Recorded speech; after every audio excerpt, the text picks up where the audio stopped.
Hi friends, नेत्र शिक्षक भर्ती में एक बार फिर से आपका स्वागत है। और संशोधन पर सुनवाई में आज क्या हुआ, एक अन्य केस और लिस्टेड कर दिया गया है। अब 4 सितंबर को ऑर्डर नहीं आने वाला है, अब अगली डेट 7 या 11 सितंबर, ये भी संभावना लगाई जा रही है कि 4 या 7 सितंबर को आए। आइए बात करते हैं। आपको पता होगा कि पहले 4 तारीख को जस्टिस यू ललित सर बैठ रहे थे, जस्टिस विनीत सरन और कृष्णा मौर्य बैठ रहे थे। यहाँ शांता गौड़ सर का यहाँ पर नाम गायब है। आप समझ सकते हैं कि यदि वही जजों की जो बेंच है वो नहीं बैठे तो वहाँ पर सीधा सीधा जो है ऑर्डर पर सीधा सीधा इसका प्रभाव पड़ता है और ऑर्डर आने के चांस खत्म हो जाते हैं, क्योंकि उन्हीं जजों के माध्यम से केस को सुनाया जाएगा। एक अन्य केस राकेश मिश्रा के नाम से यहाँ पर एआई फाइल की गई थी संशोधन को लेकर, जिसमें आप देख सकते हैं 2-9 तारीख में आज इसकी सुनवाई है। 27 तारीख में फ्रेश केस में इसको लिस्टेड किया गया था और 2 तारीख आज इसकी सुनवाई है। तो इस पर अभी केस को जब तक ये वीडियो बनाई गई थी तब तक इस केस को लिस्टेड नहीं किया गया है, ना ही इसका नंबर आने वाला है। और यदि इसका नंबर आता है तो मैं आपको बताऊँ, इसकी सुनवाई कल होगी, 3 सितंबर को होगी इसकी सुनवाई। तो आज इस केस को यदि नंबर भी आता है तो इसको कल के साथ टैग कर दिया जाएगा, क्योंकि कल की भी संशोधन की सुनवाई है। इसमें होना कुछ भी नहीं है, किसी को संशोधन में कोई मौका नहीं दिया जाएगा। चयन सूची को बदलाव करने वाले किसी भी संशोधन में मौका नहीं दिया जाएगा।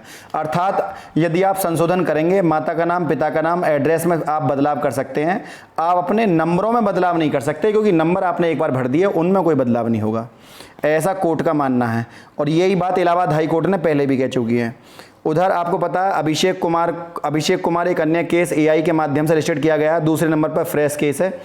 तो ये जो है सुनवाई इसकी आपको देखने के लिए मिलेगी। जैसा भी अपडेट होगी मैं लेकर हाजिर हो जाऊंगा। सबसे इम्पोर्टेंट चीज़ यही है कि जो कोर्ट ऑर्डर है वो आपका 4 तारीख को नहीं आने वाला। किसी को नहीं पता कि 7 और 11 को भी आएगा या नहीं आएगा। तो ये भी अपने आप में कहना बेईमानी है कि ऑर्डर कब आएगा। हो सकता है 1 महीना लग जाए। जज के पास अधिकार है, उसको 90 दिन तक जज अपने पास कभी भी उस ऑर्डर को दें। हो सकता है सितंबर महीना के लास्ट में आ जाए, और हो सकता है वैसे पूरी संभावना 7 या 11 तारीख की लगाई जा रही है। जैसा कि क्योंकि जो बेरोजगार हैं वो बहुत बड़े मुद्दों को ट्रेंड करा रहे हैं। 8-8 घंटे मुद्दा ट्रेंड कर रहा है। अभी पता है आपको एसएससी फॉर सीजीएल, तो स्टार्टअप फॉर सीसीएल, मतलब बहुत सारे मुद्दे हैं जो ट्रेंड कर रहे हैं।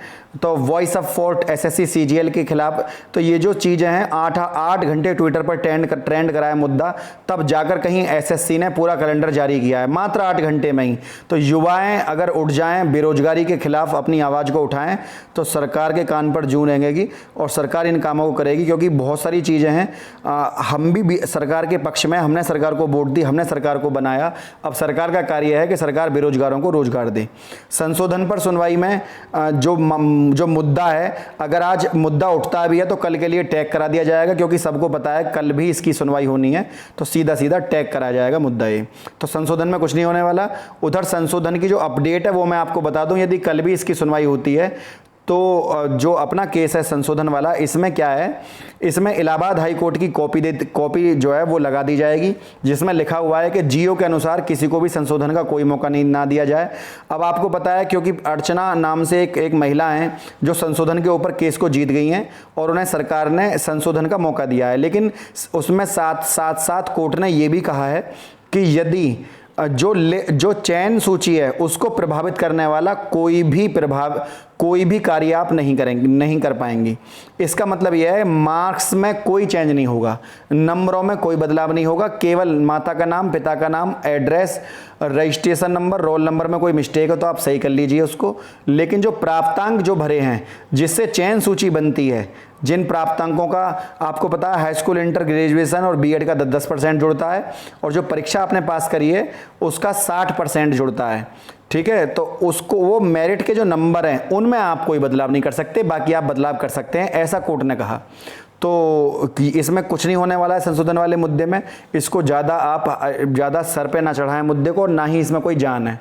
अगला जो मुद्दा जानदार है वो आपका एमआरसी को लेकर है, जिस पर सरकार को 10 दिन के लिए मुद्दा दिया गया था, सरकार को समय दिया गया था। सरकार उस बात पर जवाबदेही बनती है सरकार की, और सरकार जवाब देगी भी।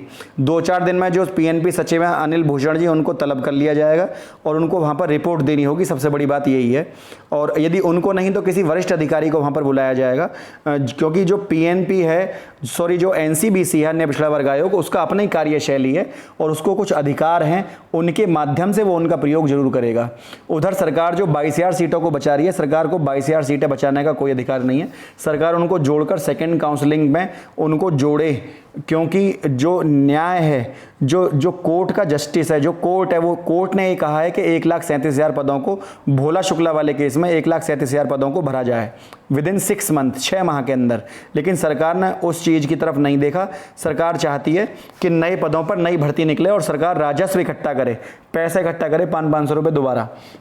लेकिन जो अभ्यर्थी 22,000 सीट, जो कोर्ट का आदेश है, उसका अनुपालन यहाँ सरकार को जरूर करना होगा, वरना अभ्यर्थी कोर्ट जाएंगे, वहाँ से जीत कर आएंगे, भर्ती में नंबर लाएंगे, चयन सूची में नंबर लाएंगे, लेकिन कहीं ना कहीं मन में खटास रहेगी कि यदि सरकार करना चाहती तो कर देती, ये बात मन में रहेगी। अभ्यर्थियों ने कोर्ट के माध्यम से भी जुड़वा लेंगे, क्योंकि भोला प्रसाद शुक्ला केस यही कहता है कि वो सीटें यहाँ पर जुड़नी चाहिए। सरकार यदि नहीं जोड़ती है, और जो ईडब्ल्यूएस वाला मुद्दा है उसकी भी सुनवाई होने वाली है। आपको पता होगा कि जो 5 अक्टूबर की उसकी सुनवाई है ईडब्ल्यूएस वाले मुद्दे की। तो यहाँ पर सरकार कहीं ना कहीं खुद ही घिर गई है, क्योंकि सरकार ने ईडब्ल्यूएस के मुद्दे पर सुप्रीम कोर्ट में अलग सबमिशन में अलग भर्ती शुरू होने की अलग डेट दी है, और हाई कोर्ट की डबल बेंच में अलग डेट दी है। सब में सरकार ने अलग अलग भर्ती प्रक्रिया शुरू होने की अलग अलग डेट दी हैं। तो ईडब्ल्यूएस वाला मुद्दा अपने आप में ही प्रबल हो जाता है। तो ये मैं नहीं कह रहा हूँ, ये कोर्ट के जो आंकड़े हैं, जो सबमिशन सरकार ने वहाँ पर दाखिल किया है, उसकी डेट आप जाकर देख लें, आपको पता लग जाएगा। क्योंकि सरकार ने भर्ती प्रक्रिया शुरू होने की डेट 27 मई 2019 मानी है, जबकि 14 जनवरी 2019 से ईडब्ल्यूएस देश में लागू हो गया था। तो सरकार उस केस में भी कहीं ना कहीं सरकार को जो है हार का मुँह देखना पड़ेगा, और अभ्यर्थियों की उस केस में जीत होगी। आगे तो खैर भगवान मालिक हैं, लेकिन कहीं ना कहीं ये मुद्दे ऐसे हैं। और ऊपर से जो ऋषभ मिश्रा वाला केस है कॉमन नंबर को लेकर, उन्होंने अलग अलग आरटीआई के माध्यम से उन प्रश्नों के उत्तरों का उत्तर निकाले हैं, जो कि सरकारी संस्थाओं से आरटीआई के जो उन्होंने जवाबों को इकट्ठा किया है, कोर्ट में उन्हें पेश करने वाले हैं। पहले ऋषभ मिश्रा इस भर्ती पर स्टे लगा चुके हैं, दोबारा भी यदि सुनवाई होगी तो दोबारा भी कुछ महत्वपूर्ण नतीजे आएंगे। किसी भी केस को आप हल्के में ना लें, जब तक ज्वाइंट लेटर मिल ना जाए, जब तक आप स्कूलों में पहुंच ना जाएं, तब तक ना समझिए कि भर्ती प्रक्रिया जल्द आसानी से होने वाली है। क्योंकि 69,000 शिक्षक भर्ती में सबसे इंपॉर्टेंट चीज़ ये है कि एक तरफ दुनिया भर की शिक्षक भर्ती एक तरफ, और उत्तर प्रदेश की 69,000 शिक्षक भर्ती एक तरफ। दुनिया भर के केस पड़े हुए हैं इस भर्ती पर। अब भी कोर्ट से ऑर्डर आने के बाद भी जो रहा आसान नहीं है। एनसीबीसी, एक तो सरकार के नुमाइंदे एनसीबीसी में हाजिर नहीं होते, और वहाँ अपनी रिपोर्ट नहीं दी उन्होंने। 22,000 सीटों को जोड़ने से सरकार बच रही है, और डेट पर अगली सरकार खुद ही डेट मांगती है कि 10 दिन की डेट दे दो और 15 दिन की डेट दे दो। अभी सरकार ने 68,500 वाली भर्ती में 15 दिन का समय मांगा है, जबकि सरकार पहले ही अवमानना नोटिस जारी कर चुकी है पुनर्मूल्यांकन को लेकर। तो ये कार्यशैली बन चुकी है हमारे देश की। यही कारण है कि युवाओं ने आंदोलन, बेरोजगारी के खिलाफ आंदोलन शुरू कर दिया है कि बेरोजगार कब तक रहें, क्योंकि कहीं ना कहीं अभ्यर्थियों की उम्र भी निकल रही है, और सरकार उम्र में कोई चेंज नहीं करती, कोई बदलाव नहीं करती। तो लगातार जो आंकड़े हैं ये अपने आप में बयान करते हैं। 2012 में जो बैंक पीओ की जगह निकली थी, आपको पता होगा 22,000 थी, और 2019 में घटते घटते 8,000 रह गई। आधे से भी कम जगह रह जाती हैं। अलग अलग मैं आंकड़े नहीं देना चाहता, लेकिन फिर भी सबको पता है। तो सरकार इन चीज़ों पर थोड़ा प्रकाश डाले, क्योंकि जो बेरोजगार हैं उन्हें अब नियुक्ति पत्र चाहिए, इसके अलावा कुछ भी नहीं। फ्रेंड, यदि वीडियो आपको अच्छी लगी तो वीडियो को लाइक, शेयर, चैनल को सब्सक्राइब करना ना भूलें। आज के लिए इतना ही। जय हिंद, जय भारत।